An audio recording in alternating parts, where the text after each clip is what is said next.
नमस्कार, दी सरलास किचन मध्ये आपलं स्वागत आहे। आज आपण एक वेगळा रेसिपी पाहणार आहे। आपण सगळ्यांनी वावडिंग हे नाव ऐकलेच असेल। हे वावडिंग ही वनस्पती एकदम औषधी आहे। हे हा वावडिंगाचा वेल आहे आणि याला हे असे वावडिंग लागलेले आहे। हे काळे झाले की मग हे गळून पडतात। हे लहान मुलांना फारच उपयोगी येते हे वावडिंग। आणि या वावडिंगाच्या पानाचे आपण भजी किंवा भाजी सुद्धा करू शकतो। अशी छान पानं आहेत वावडिंगाची। हे वावडिंग लहान मुलांना आपण पोटासाठी पाण्यात उकळून देत असतो। लहान मुलं म्हणजे एकदम ताने बाळ असतात ते, त्याच्यासाठी याचा खूपच चांगला उपयोग आहे। आपण आता या वावडिंगाची पानाची भजी कशी करायची ते बघूया। आपण हे वावडिंगाचे पानं तोडलेले आहेत, एकदम गार्डन फ्रेश आहेत। आणि हे वावडिंग आहे, हे बारीक बारीक काळे काळे, ते वाळून आपल्याला ठेवायला लागतात। ते फारच औषधी आहेत। चला तर बघूया वावडिंगाची भजी। वावडिंगाचे पानं आपण आताच तोडून आणलेले आहेत आणि ते आता स्वच्छ धुवून घेतले। हे असं वावडिंगाचं पान असते, हे जरा जाडसर असते, नेहमीच्या पानांपेक्षा ठीक असते। याचा वेल खूपच छान होतो, तुम्ही कुंडीत लावला तरी चांगला होईल। आता या पानाची आपण भजी करूया।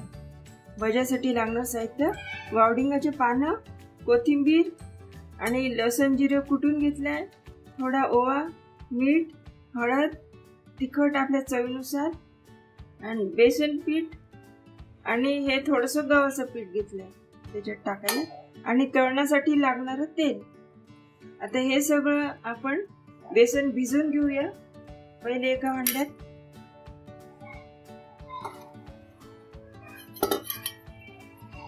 बेसन टाकलं याच्यात,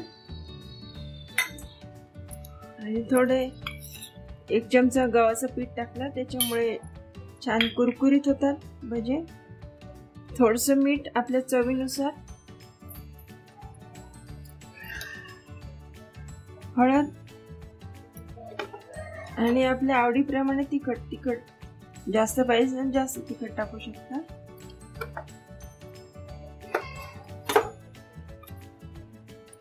आणि हे लसूण जिरं आपण ठेचून घेतले ते टाकलं, ओवा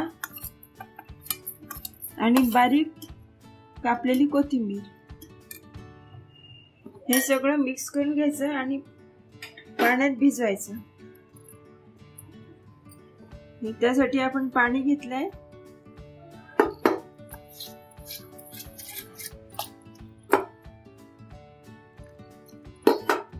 थोडंसं जाडसरच भिजवायचं, कारण ती पानाला चिटकली पाहिजे। आपण एरवी भज्याचं भिजवतो तर थोडं पातळ असते, हे असं थोडं जाडसरच भिजवलं। आता याच्यामध्ये आपण पानं बुडून मग तळायला ठेवूया। तेल चांगलं तापलेलं आहे, आता आपण याच्यात भजी टाकून पाहूया। हा चांगलंच तापलेलं आहे। असे पान घेतलं, ते पान याच्यात बुडवायचं छानपैकी। ते असं बुडवल्यावर मग हे तळायचं, पूर्ण पान असं टाकायचं त्याच्यात।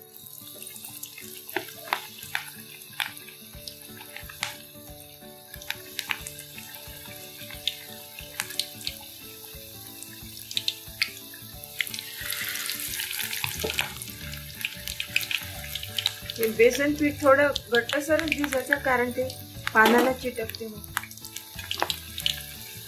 आता हे होऊ द्यायचे म्हणजे चांगले।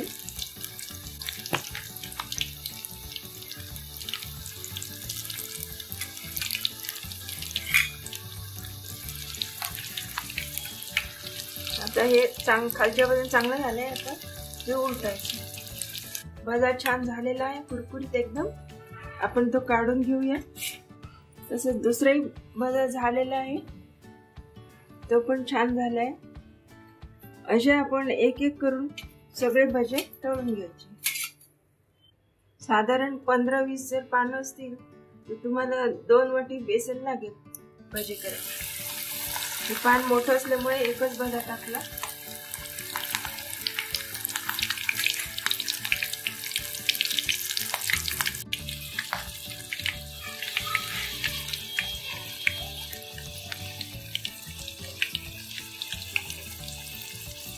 वावडिंगाच्या पानाचे असे कुरकुरीत भजे तयार झालेले आहेत. खूपच छान रुचकर आणि खुसखुशीत आहेत आणि पौष्टिक पण आहेत. असे हे वावडिंगाचे भजे तुम्ही करून पहा, तुम्हाला नक्की आवडतील. आणि माझ्या चॅनलला लाईक करा, शेअर करा, सबस्क्राईब करा. धन्यवाद.